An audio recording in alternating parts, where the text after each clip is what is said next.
oração nunca é demais, porque se a gente tiver dificuldade financeira, né, até na oração, né, aos pés do Senhor, a gente vai estar buscando, né, o conserto desse sofrimento que vem do Senhor. Amém. Né? Então, o tema que nós vamos ver hoje é sobre oração perseverante. O nosso texto base é Lucas, capítulo 18, do 1 ao 8. Entrando em Jericó, atravessava Jesus a cidade. Eis que um homem chamado Zaqueu, Lucas 18.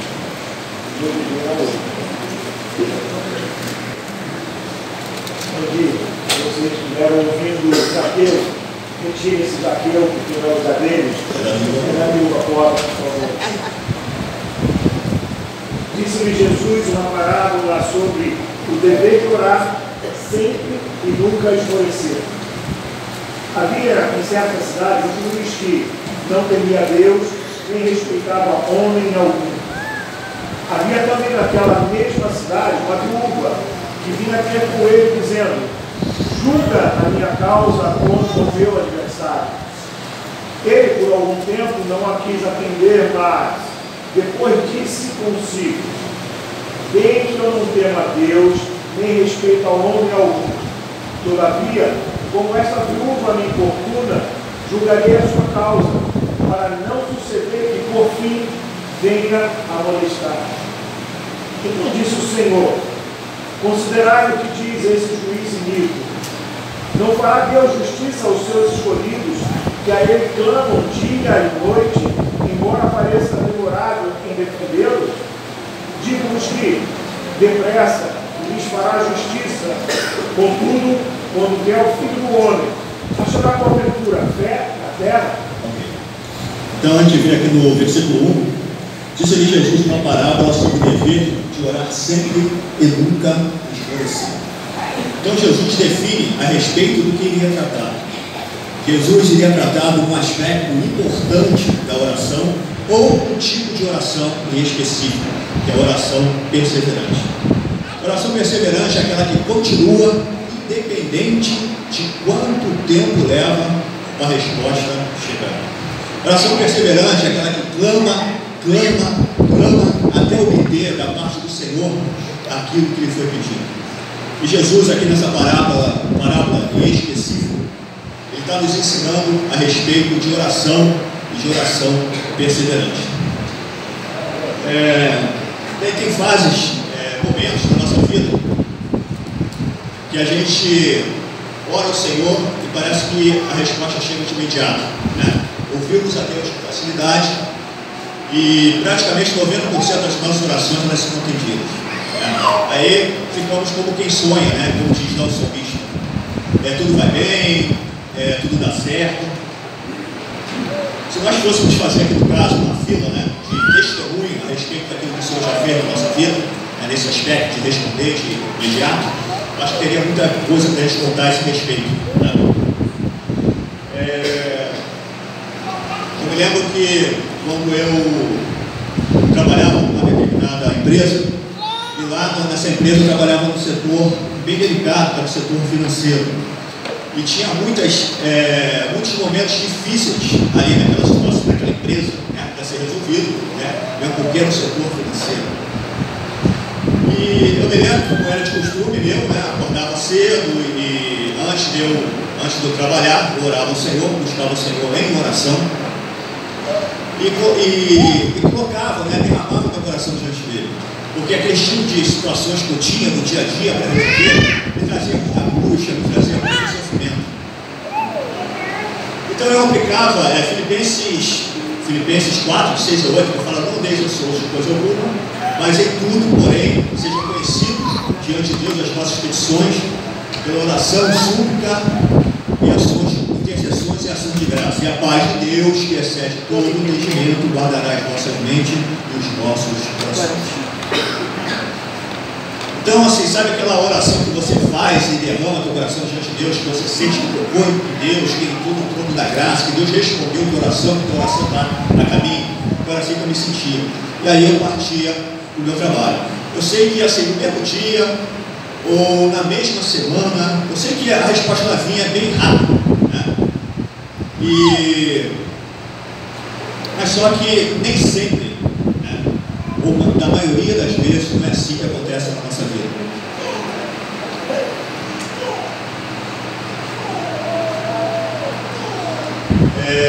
Na realidade, na maioria das vezes na nossa vida, né, situações que a gente passa, seja difíceis ou não, simples ou complicado, a gente leva um tempo para obter da parte do Senhor a resposta. Eu penso que cada um de nós tem diante de Deus uma causa, né, que coloca diante de Deus. Seja orar por uma pessoa, né, em específico, seja referente a orar por alguma situação muito importante que não dá para a gente abrir mão, né? Seja referente à cura, por uma enfermidade, alguma situação, ou então muito importante que precisa vir do reino de Deus, né, que faz parte, né, da nossa vida, que tem um laço familiar muito forte, ou então alguém que se desviou do caminho do Senhor, que precisa retornar para Ele. E não dá para a gente deixar essa pessoa para trás nem abrir mão dela. Então a gente precisa perseverar. Então isso exige de nós muita perseverança, exige de nós guerra, né? E eu penso que Deus, o Senhor, Ele nos disponibilizou uma arma poderosíssima, que é a oração. Nesses casos, a oração perseverante. Eu queria ler com vocês duas passagens lá no Antigo Testamento que retrata muito bem essa questão da oração perseverante. Vamos abrir lá em Gênesis 22, 24 ou 29.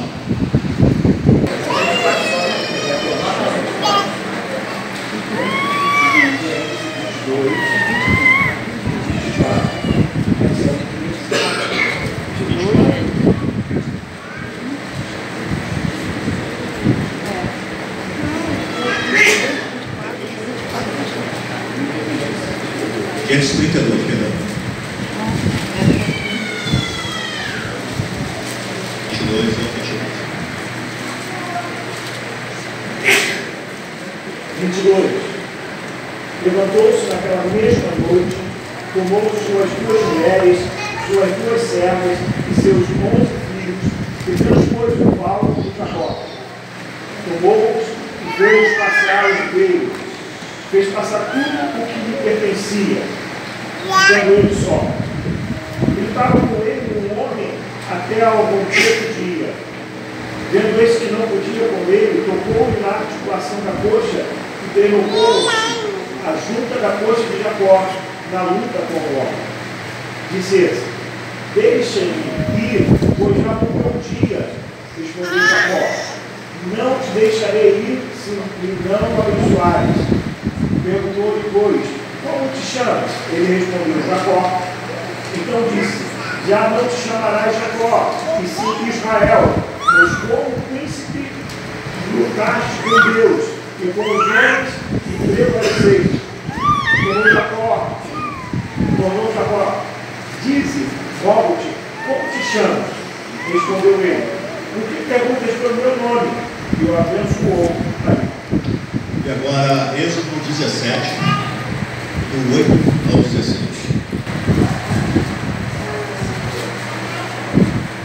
Então veio Amaleque e pelejou contra Israel em Refidim. Com isso ordenou Moisés a Josué: escolhe-nos homens e sai e peleja contra Amaleque. Amanhã estarei eu no cimo do outeiro, e o bordão de Deus estará na minha mão. Fez Josué como Moisés lhe dissera e pelejou contra Amaleque. Moisés, porém, Arão e Ur subiram ao cimo do outeiro. Quando Moisés levantava a mão, Israel prevalecia. Quando, porém, ele abaixava a mão, prevalecia Amaleque. Ora, as mãos de Moisés eram pesadas. Por isso, tomaram uma pedra e a puseram por baixo dele, e ele nela se assentou. Arão e Ur sustentavam-lhe as mãos, um de um lado e o outro do outro. Assim, ficaram as mãos firmes até ao pôr do sol. Ok, então como eu falei, eu separei essas duas passagens porque eu penso que elas retratam bem a questão da oração perseverante. Então a gente percebe aqui que o povo de Israel guerreava contra o povo chamado Amaleque, os Amalequitas. E de um lado estava Israel sob a liderança, né, de Josué, no campo de batalha. Isso representa o exército do Senhor, espiritualmente falando. E do outro lado, o povo dos Amalequitas, que representa assim o exército do inimigo, isso no campo espiritual. E Moisés é aquele que estava orando, intercedendo, dando cobertura espiritual para que a batalha fosse travada no campo espiritual, né? Então o que acontece? A gente percebe aqui que esse episódio retrata bem essa questão da gente perseverar, da gente guerrear, da gente lutar, né, diante das circunstâncias. Percebemos aqui que quando Moisés estava com a mão levantada, né, e com o cajado do Senhor, o cordão de Deus na mão, e quando Moisés se cansava, ele abaixava a mão. Quando Moisés levantava a mão, quem prevalecia era o povo de Israel, né? E quando Moisés abaixava a mão por cansaço, quem prevalecia era o povo de Amaleque, os Amalequitas, né? Então, o que a gente percebe aqui? Que na oração perseverante, alguma situação que a gente passa, né, difícil da nossa vida, que existe de nós, luta, guerra, perseverança, a gente não pode esmorecer, a gente não pode relaxar.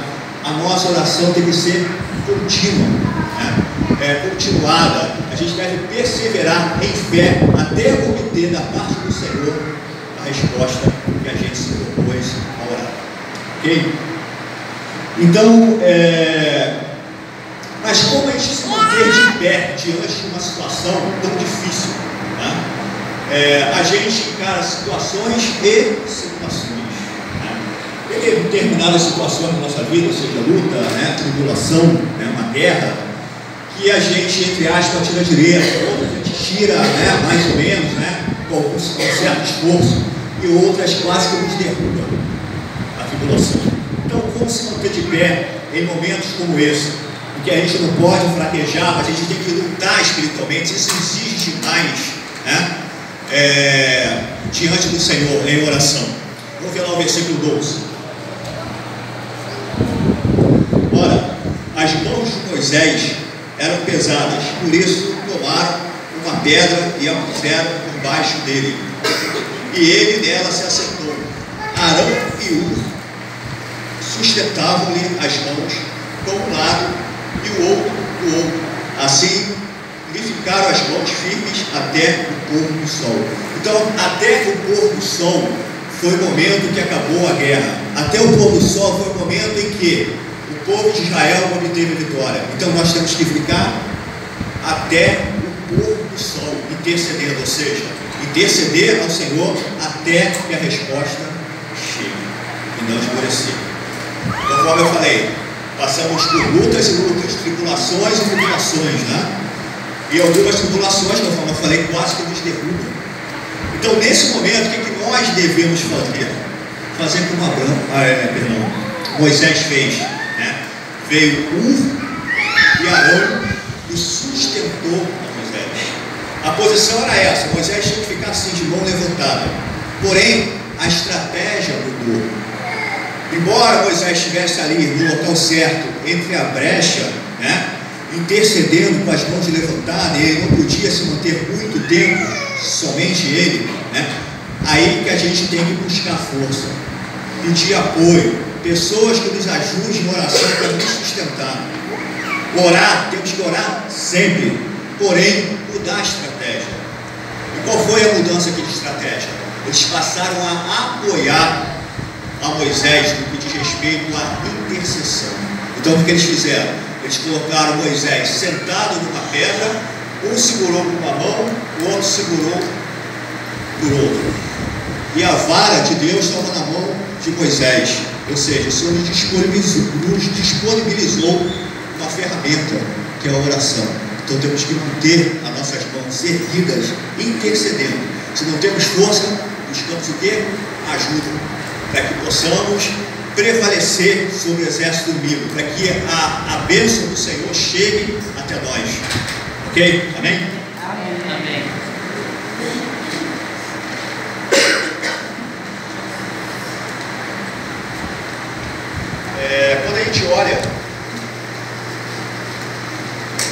ministério de Jesus,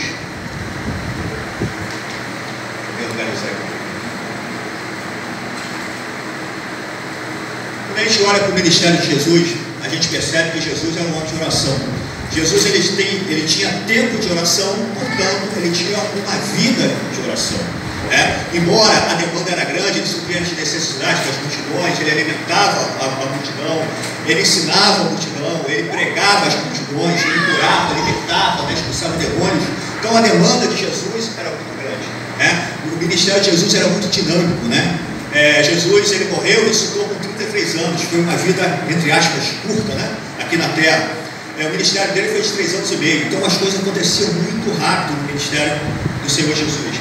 E a gente pouco vê esse aspecto da oração perseverante em Jesus. A gente não vê Jesus, como acontece de repente em outras passagens do Antigo Testamento, pessoas orando por uma causa durante anos e anos, ou como acontece na nossa vida, orar anos e anos a respeito de uma situação, porque era muito rápido, muito dinâmico.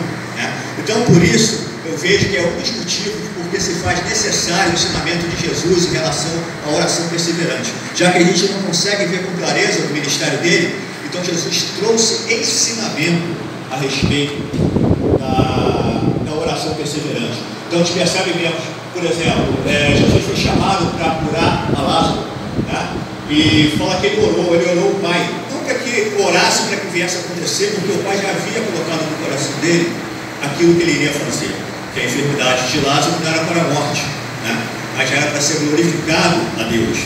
Então, quando Jesus ora, e tem uma multidão ali que veio visitar Marta e Maria, ele fala: Senhor, Pai, eu oro, sei que tu sempre me ouve, mas eu oro para que essas pessoas aqui creiam que tu me enviaste.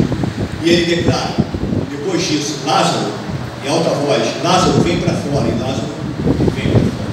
Então era muito dinâmico o ministério de Jesus, e pouco a gente vê esse aspecto da oração perseverante. Então, por isso é um dos motivos que se faz necessário, um dos motivos. A outra, Jesus não só ensina a respeito de oração perseverante em Lucas 18, ele também ensina lá em Lucas, quem quiser anotar, a gente não vai ler não, Lucas 11, do 5 ao 8, ele também ensina sobre oração perseverante.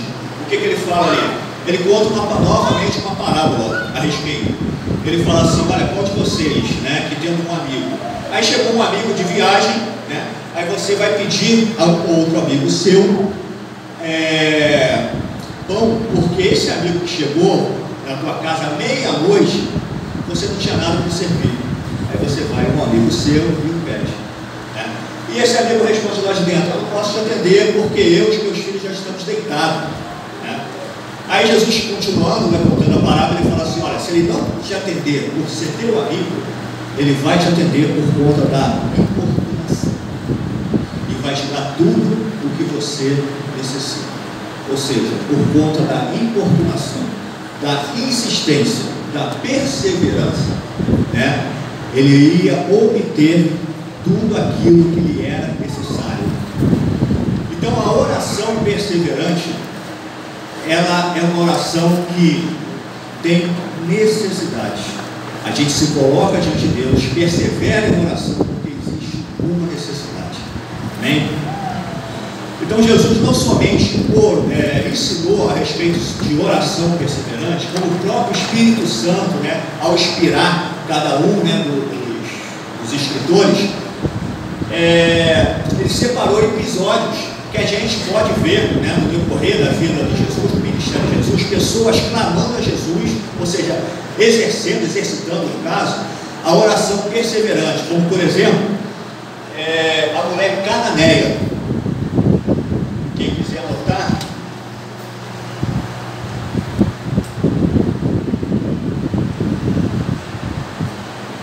eu inverti o texto aqui, mas a gente vai falar a respeito dele. A mulher cananeia. Jesus estava passando, diz lá o texto, nas regiões de Tiro e Sidom, e tinha uma mulher cananeia que vinha gritando, Jesus caminhando com os apóstolos, e aquela mulher gritando no caminho, a respeito, clamando a Jesus por um milagre. Essa mulher, ela era cananeia, ou seja, quando Josué entrou na terra prometida, em Canaã, ele expulsou os cananeus, aquelas pessoas que moravam naquela região. E alguma dessas pessoas pessoas, todos esses povos que ainda, né, sobreviviam, eles se concentraram na região de Tiro. Né? Então Jesus passou por essa região de Tiro e Sidom. Né? Então ele se depara com uma mulher que não era israelita, ela era cananeia. E essa mulher veio clamando no meio do caminho. Então ela falava, clamava em alta voz, gritando, que, conforme Jesus ensinou lá atrás, incomodou aos discípulos, a ponto de eles chegarem diante de Jesus e falar assim: olha, despede essa mulher, porque ela vem nos incomodando, vem gritando atrás de nós. Né? E quando Jesus se depara com essa mulher, ele fala o seguinte: olha, não é correto eu tirar os pequeninos, os filhos, né, e dar para os cachorrinhos. Né? E qual foi ou seja, em outras palavras, se você parar por ali, ou seja, se você não perseverar, ou seja, no caso ela, se ela não tivesse perseverado, tivesse parado por ali, ela teria entendido que Jesus falou assim, o seguinte: não sei, não, porque eu vim das ovelhas perdidas da casa de Israel. E para isso Jesus veio. Jesus era judeu de nascimento, veio para os judeus, né? Só que depois houve uma rejeição dos judeus. Aí sim, depois da morte e ressurreição de Jesus, Jesus foi para todos os povos, a salvação foi para todos os povos, mas até então não. Tanto é que quando Jesus envia Mateus capítulo 10, os 12 discípulos, ele fala: primeiro para as ovelhas perdidas da casa de Israel, não parem na aldeia de samaritanos, porque já eram outros povos. Então ele veio especificamente para os judeus, né? A salvação era para os judeus. Era importante dar a vez para os judeus, agora, uma vez rejeitando-se a salvação após a morte e ressurreição para todos os povos. Mas até então, no ministério de Jesus, aqui na terra, aquela mulher era cananeia. E ela diz: Senhor, até os cachorrinhos comem das migalhas que caem no chão. Aí Jesus fala: mulher, grande é a tua fé. Jesus, ele gostava, ele exaltava para a pessoa que tinha fé, mexia no coração do Senhor, a pessoa que tem fé. E ele viu isso várias vezes, e pessoas que nem eram israelitas, como essa mulher, como aquele centurião romano, que também não era, né? E teve uma grande fé. Ele falou: nem Israel tem uma fé como essa. Ele falou: seja como tu queres, mulher.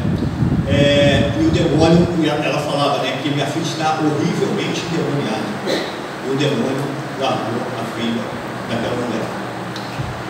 Então ela obteve, por quê? Por conta da perseverança. Ok? Ela tinha uma necessidade. Então a oração perseverante, ela tem um alvo, ela tem um propósito, ela tem uma necessidade. E por conta disso a gente não pode parar. A gente deve unir forças. Eu penso que, seja a situação fácil ou difícil, não importa. Eu acho que a gente tem que unir forças. Não esperar um momento crítico, não esperar uma situação muito difícil ou delicada na nossa vida para a gente unir forças. A gente tem que unir forças em todo e qualquer momento ou situação da nossa vida, seja pequenininha ou grande. Ok?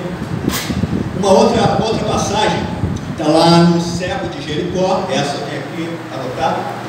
É Lucas 18. 35, a gente não está lendo também não. Então o que acontece?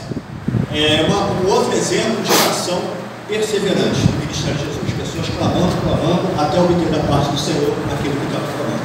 Ok. Veio Jesus pela estrada de Jericó e uma grande multidão juntamente com Jesus. E o cego ouve a respeito de cego Bartimeu, filho de Timeu, que pergunta: o que está acontecendo? Que alvoroço é esse? E alguém responde para ele na multidão: olha, é Jesus de Nazaré. Ele, provavelmente já tinha ouvido a falar a respeito de Jesus, né? E começou a clamar: Jesus, filho de Davi, tem misericórdia de mim. Começou a clamar, ou seja, novamente a incomodar. Incomodou a multidão de tal maneira que a multidão começou a pressionar e mandou ele calar. E quanto mais essa multidão mandava esse homem se calar, quanto mais ele gritava, mais alto, né? A multidão ali representa aquelas pessoas que querem nos fazer calar, o inimigo, né, que quer nos afastar da presença do Senhor. São aqueles momentos, aqueles problemas, aquelas adversidades que nos desanimam, né, que nos impedem de chegar diante daquele que pode resolver nossa situação. E diante das adversidades, aquele homem não se calou, né, não se intimidou. Muito pelo contrário, ele encontrou forças e começou a clamar mais alto ainda.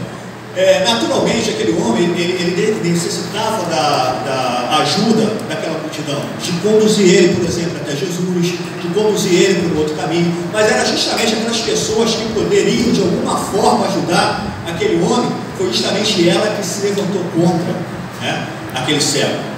Mas ele, conforme eu falei, ele não se deixou intimidar, ele começou a clamar, ou seja, perseverou em oração, em clamor. O que aconteceu? O Senhor mandou chamá-lo, então se vestiu, o Senhor mandou chamar, e ele foi lá, e o Senhor perguntou: o que queres que eu te faça? Jesus sabia ou não sabia? Precisava nem ser profeta, estava óbvio, né? Então, assim, mais uma coisa que é importante que eu vejo é que, ser específico, o que está no teu coração? O que está te trazendo incômodo? O que está te trazendo sofrimento? Né? O que está te parando ou quer te parar? O que está lá dentro, lá no teu íntimo, o mais profundo do teu íntimo? Então, é isso que você deve falar com o Senhor, é isso que você deve apresentar ao Senhor. O que queres que eu te faça? Ok? E o Senhor falou: Senhor, eu quero vir. Né? Foi isso que o Senhor concedeu a ele. Ok, seja conforme a tua fé. Então, eu penso, mais motivo que eu penso, que o ensinamento de Jesus no que diz respeito à oração perseverante se faz necessário, porque Jesus sabia que nós iríamos passar por situações que iriam nos trazer angústia, que iriam nos trazer dor, que iriam nos trazer sofrimento, e que muitas das vezes, ou na maioria das vezes, tá, a resposta determinada no Senhor. O Senhor nos ensina como fazer. Ok?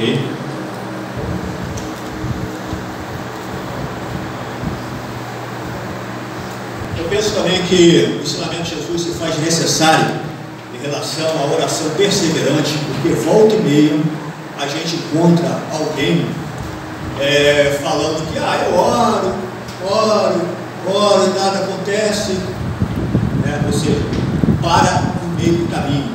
E alguns acham até que não foi da vontade de Deus. Orei, não aconteceu, parou. Uma coisa que a gente tem que levar em consideração, duas coisas a gente tem que levar em consideração, pelo menos eu enxergo isso, pode ser que o Senhor nos revele mais coisas, né? Mas uma coisa que eu vejo é o seguinte: primeiro, tempo.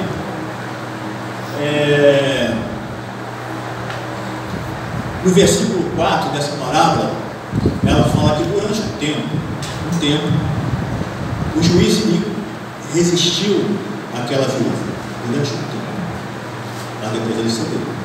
É isso? Ok. Então, geralmente, nas orações perseverantes, a gente tem que clamar. Ou seja, no grego, existem duas palavrinhas quando se refere a tempo. Na nossa tradução é tempo, mas no grego seria kairos, que é o tempo de Deus, e cronos, que é o tempo nosso, natural, presente, passado, futuro, hora, meses, dias, anos. Então esse é o nosso tempo, o tempo natural, né?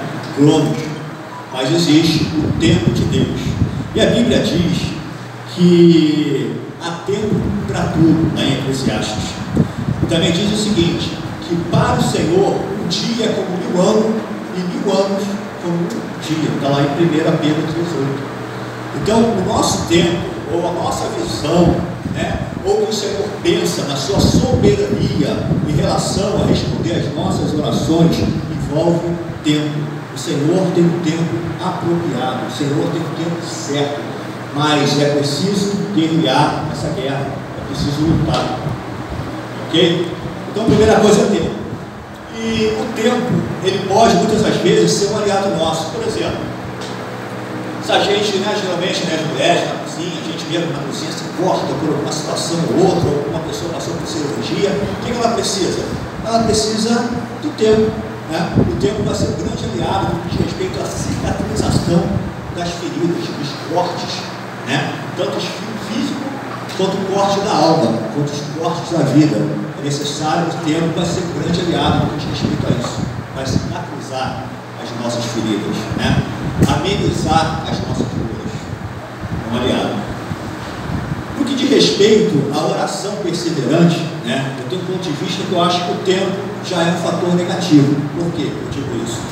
Porque quando acontece alguma coisa, a gente inesperada, uma coisa que requer de nós um esforço maior, né? Uma guerra, né? O que acontece? A gente vem cheio de gás e começa a orar, se posicionar diante do Senhor, reúne os irmãos, convoca os irmãos, mobiliza todos e começa a interceder em relação àquela situação. Mas, com o decorrer do tempo, as coisas não acontecem no tempo que a gente quer, né? Existe um tempo, e o tempo de Deus é diferente do nosso. Então a pessoa começa o quê? A desanimar, né? Aí nem todo mundo quase está orando, a pessoa mesmo já não ora mais em relação à situação e acaba se acomodando àquela situação. Ou seja, isso é um erro, né? A gente pode muito bem estar abortando alguma coisa que o Senhor poderia estar fazendo na nossa vida e que era necessário perseverança, era necessário guerrear. Era necessário guerrear para que Deus pudesse dar ordem a respeito daquela situação, né? E vencermos a guerra. E a gente vê até isso na palavra. Uma outra coisa que a gente deve considerar, além do tempo, é justamente a guerra espiritual. Existe uma guerra espiritual sendo travada. Existe uma batalha, né? Assim como o exemplo lá do povo de Israel liderado por Josué, existia também Amaleque representando o exército inimigo. Então existe uma guerra espiritual. É importante a intercessão, é importante guerrear. Vamos abrir lá em Daniel capítulo 10,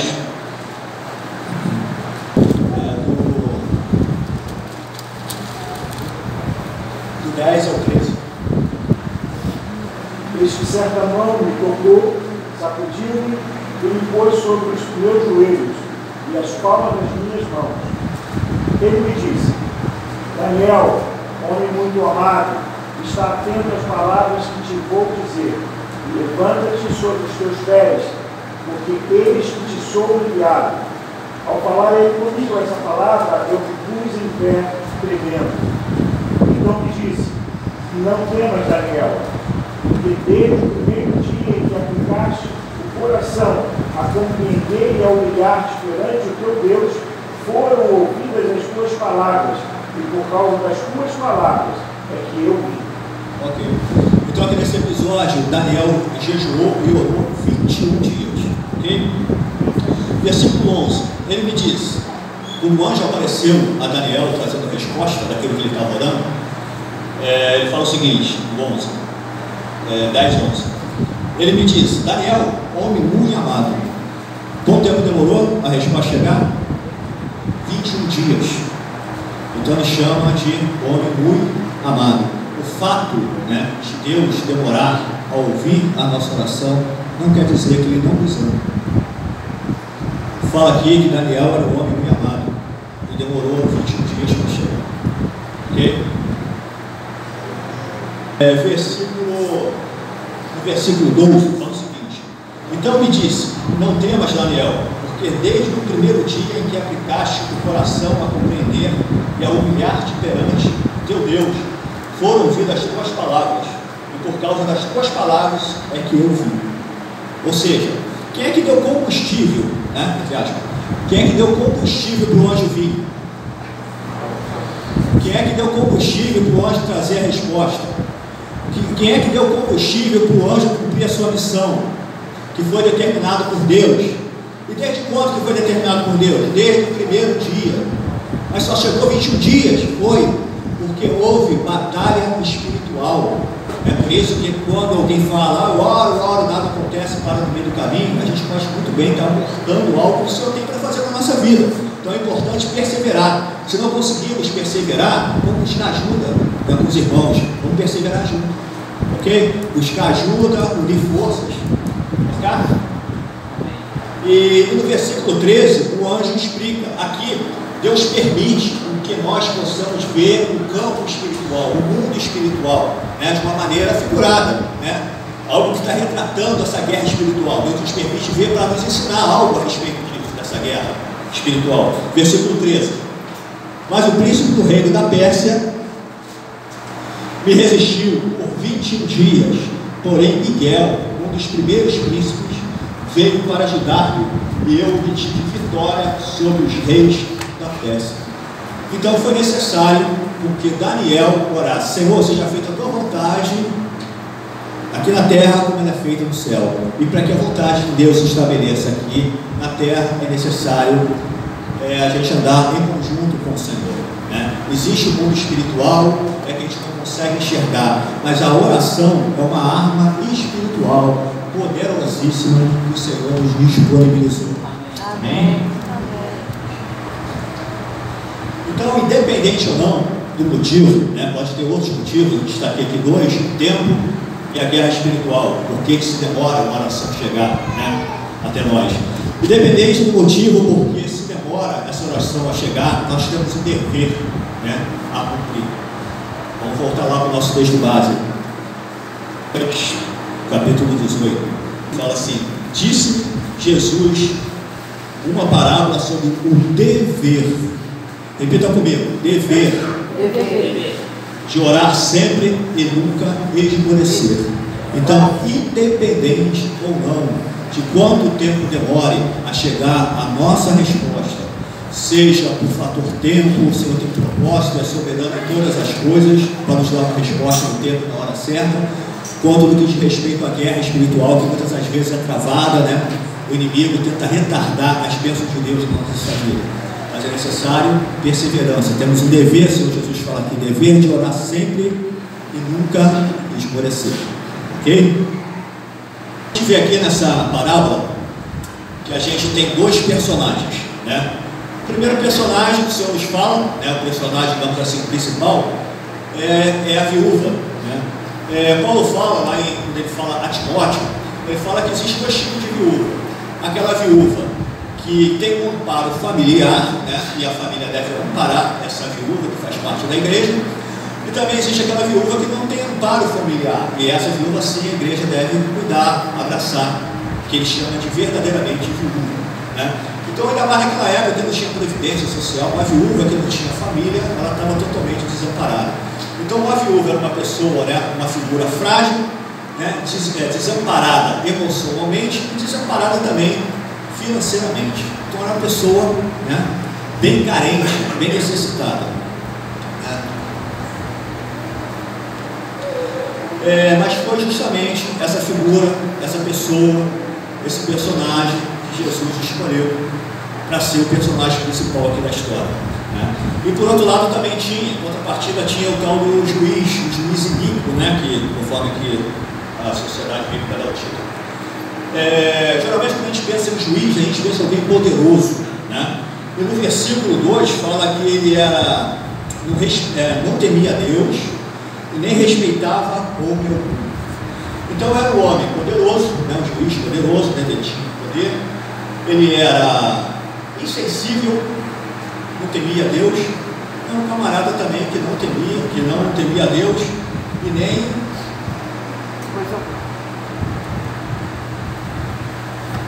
respeitava o homem algum, né? Então era um cara poderoso, insensível e inflexível. Ok. Então a gente vê aqui dois personagens: alguém frágil, impotente, desamparado emocionalmente e financeiramente, versus alguém poderoso, insensível, né, e inflexível. Então muitas das vezes é assim que nós nos sentimos, né, como uma mulher viúva, desamparada. Não que sejamos fracos, né, o tempo todo fraco, não, somos poderosos, fortes em Jesus, é o Senhor que nos sustenta. Mas muitas das vezes, dependendo da situação pela qual passamos, é assim que nós nos encontramos, nos vemos, nos sentimos. Somos alguém totalmente frágil, desprotegido. Parece que a aprovação cresce de tal maneira que a gente diminui, né? A gente fica pequenininho. E esse juiz aqui, no caso, ele tipifica esses momentos difíceis. Ele era poderoso, então esses momentos eles apresentam para nós, né, as dificuldades, as tribulações, como alguém poderoso, né, inflexível. Como é que a gente vai dobrar essa situação? Como é que a gente vai resolver essa situação? Então ele representava tudo isso aqui. Mas uma coisa interessante no versículo 6, 18:6, quando Jesus fala o seguinte: ele fala assim: então disse o Senhor, considerai o que diz esse juiz iníquo. Então Jesus está nos chamando a atenção para a declaração do juiz. E onde aparece essa declaração? No versículo 4 e no versículo 5. Ele fala assim: